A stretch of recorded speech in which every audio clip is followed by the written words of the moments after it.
Team coverage as we get underway at 5 here with Jack Fink. Jack, I know you spoke with a constitutional law professor over at SMU. And for context, since this is the first time and a first ever leak from the Supreme Court, educate us on exactly what a draft opinion exactly is and what it means. Well, Doug, if the majority in the draft opinion holds, Professor Dale Carpenter says by summer, if not earlier, the Supreme Court will overrule Roe v. Wade from 1973 and Planned Parenthood v. Casey from 1992, meaning there would no longer be a fundamental constitutional right to abortion in all 50 states.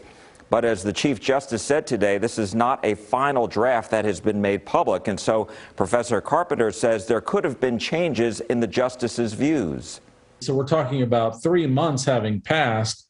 There may well be additional drafts that have been circulated based on reactions that people in the majority had, or there may be a dissent that's now circulating.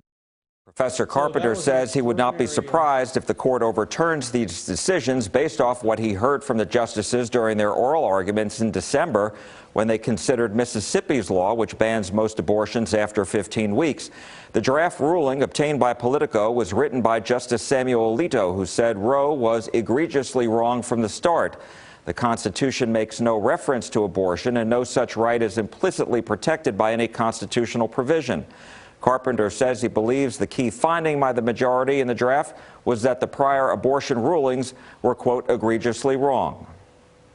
Our system says that cases like that have to be left to the legislatures and not to the courts. So that was a significant finding by the Supreme Court. And many Democrats in Congress say they need to pass a federal law that would essentially codify Roe v. Wade and Planned Parenthood v. Casey and provide a right to an abortion in all 50 states. The Democrats could pass that in the House, but because the Senate needs 60 votes to begin a debate, and because it's 50-50, it likely wouldn't pass there. Doug? So let's play it out for a second. Let's just say, for instance, Congress does pass a federal law on this. Could that be challenged as well? Well, Professor Carpenter says yes, there could be lawsuits filed challenging any law passed by Congress, either way, including if Republicans were to win a majority after the midterms this November. And that could very well end up back at the U.S. Supreme Court. And the same is true for any state laws that may end up being passed.